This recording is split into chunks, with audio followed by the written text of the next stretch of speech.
Brought to you by Penguin.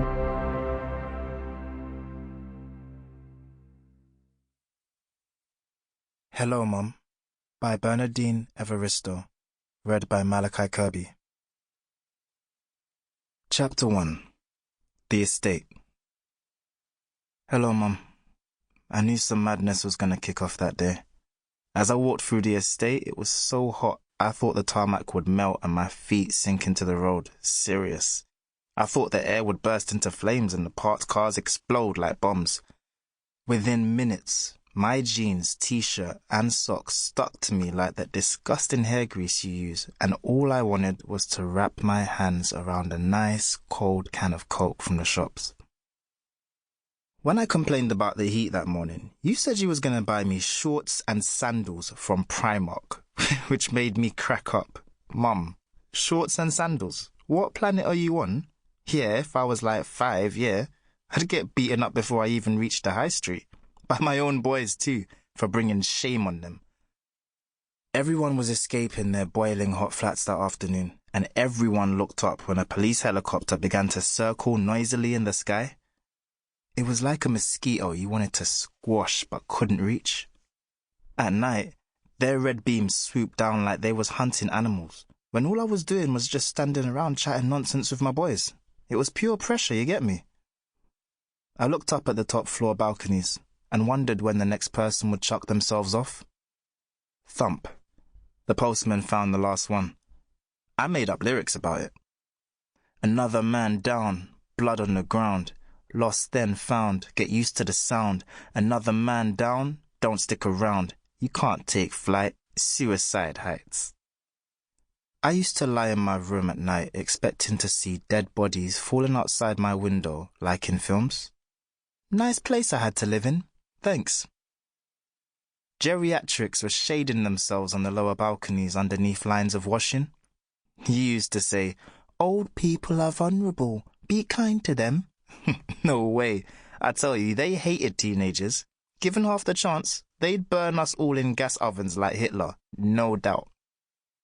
One time I was standing by the bins with my boys when that old man from number 32 came up to dump his black rubbish bag. He wore a dirty old man's coat, even though it was summer. He was stooped and short, so all you could see was his bald head with brown spots on it like tea stains.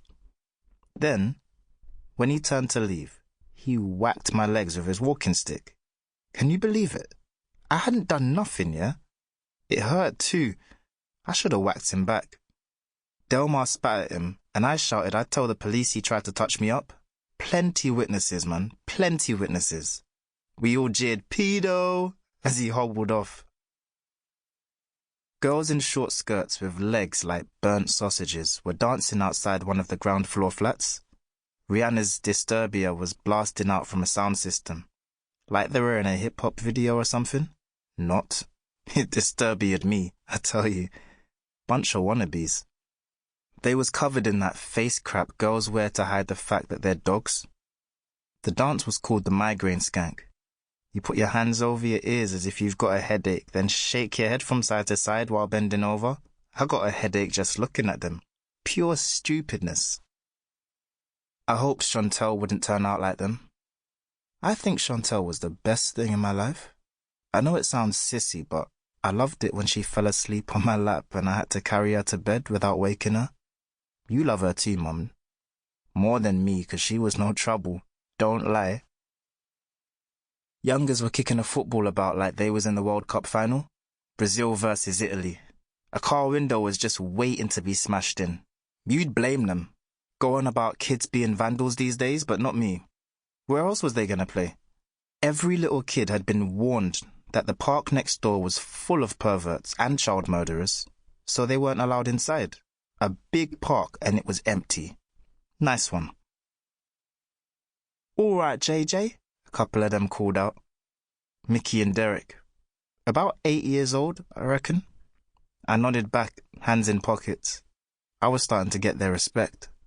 It felt good. You used to talk about the good old days in the 1980s, and you'd spend the whole summer playing in the park, pretending it was the countryside. The good old days. Sample complete. Ready to continue?